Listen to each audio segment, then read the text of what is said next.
Badvel RTC bus stand శిథిలావస్థకు చేరుకుని slab పైకప్పు పెచ్చులోడి పడుతుండటంతో ఆర్టీసీ బస్టాండ్ స్లాబ్ ఇటీవల కాలంలో కూల్చివేశారు. అయితే స్లాబ్ పైకప్పు తొలగించడంతో ఆర్టీసీ బస్టాండ్లో ప్రయాణికులు తీవ్ర ఇబ్బందులు పడుతున్నారని Kadapa BJP parliament convener Bommana Subbarayudu పేర్కొన్నారు. ఆదివారం మధ్యాహ్నం వారు ఆర్టీసీ బస్టాండ్ను పరిశీలించి ఇలాగైతే ప్రయాణికుల ఇబ్బందులు అధికారులకు పట్టవా అని ఆగ్రహం వ్యక్తం చేశారు.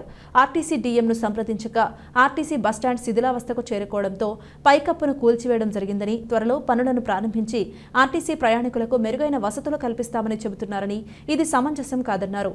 త్వరితగతిన పనులను ప్రారంభించి ప్రయాణికులకు మెరుగైన వసతులు కల్పించకపోతే సంబంధిత అధికారులకు రిపోర్టు చేయడం జరుగుతుందని వారు పేర్కొన్నారు. ఈ కార్యక్రమంలో ఎన్డీఏ కూటమి నేతలు, కార్యకర్తలు పాల్గొన్నారు. అందరికీ నమస్కారం. ముఖ్యంగా మీడియా మిత్రులకు ఈరోజు ముందస్తుగా తెలుపుకుంటూ, నా పేరు బొమ్మన సుబ్బరాయుడు. నేను కడప పార్లమెంటు భారతీయ జనతా పార్టీ కన్వీనర్గా ఈరోజు బద్వేల్ వాసిగా నేను ఇక్కడికి రావడం ఏంటంటే, ఇప్పుడు 10-15 రోజుల నుంచి గత 10-15 రోజుల నుంచి ఇక్కడ సమస్య బస్టాండ్ పగలగొట్టారు, మొత్తం డిమాలేషన్ చేశారు, పైన కప్పు ఏమీ లేదని తెలిసింది. కానీ వేస్తారని చెప్పి 1 వీక్ అయినా వాళ్ళకి టైం ఇవ్వాలి కదని చెప్పాము. ఇప్పుడు 1 మంత్ అవుతుంది. కానీ ఈరోజు నేను ఇక్కడికి వచ్చి పరిశీలించడం జరిగింది.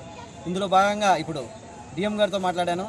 అలాగే మన డిపిటిఓ అంటే డిస్ట్రిక్ట్ పబ్లిక్ ట్రాన్స్పోర్ట్ ఆఫీసర్తో కూడా మాట్లాడాను. నేను ఇప్పుడు మాట్లాడితే ఆయన ఏమంటారంటే, సివిల్ వాళ్ళకు ఆల్రెడీ అటాచ్ చేశాం సార్, వర్క్ ఫండ్స్ కూడా రిలీజ్ అయ్యాయి, తొందరలోనే రేపు ఎల్లుండిలో మేము పని స్టార్ట్ చేస్తామంటున్నారు. 2 రోజుల్లో పని స్టార్ట్ చేయకపోతే కనుక ఈ విషయాన్ని నేను మన మంత్రివర్యులు ట్రాన్స్పోర్ట్ మంత్రివర్యులు అయినటువంటి రామప్రసాద్ రెడ్డి గారి దృష్టికి, అలాగే స్టేట్లో ఉన్నటువంటి మన దీనికి సంబంధించినటువంటి ఎవరైతే పెద్ద ఆఫీసర్ ఉంటారో వాళ్ళందరి దృష్టికి కూడా తీసుకెళ్లి తొందరగా ఈ బద్వేల్ ఆర్టీసీ బస్ స్టాండ్ పనులను ముగుస్తామని చెప్పి ప్రయాణికులకు కొంచెం అంటే వాళ్ళకి చాలా ఇబ్బంది కలుగుతుంది. కాబట్టి మనం చూస్తున్నాం, మనం అంటే ఎక్కడ ఉంటాము, కానీ ప్రయాణికులు ఇక్కడ వచ్చి కూర్చోవాలి. కాబట్టి వర్షం పడినా కూడా ఎండ పడినా కూడా ఎంతో తీవ్రంగా ఉంది. కాబట్టి వీళ్ళందరి కోసం త్వరగా ఈ పనులు పూర్తి చేయాలని అధికారులను కూడా ఆదేశించడం జరిగింది. అలాగే ఈ ఒక 2-3 రోజులు చూసిన తర్వాత ఇక్కడ కనుక పనులు స్టార్ట్ కాకపోతే దీన్ని మన ఎన్డీఏ కూటమి నేతలు అయినటువంటి ఇప్పుడు ముఖ్యమంత్రి గారి దృష్టికి కానీ, మంత్రి గారి దృష్టికి కానీ, అలాగే దీనికి సంబంధించిన పెద్ద పై ఆఫీసర్లు విజయవాడలో అయినా కలిసి దీన్ని త్వరగా పూర్తి చేపిస్తామని చెప్పి ఈ మీడియా ముఖంగా తెలియజేస్తాం.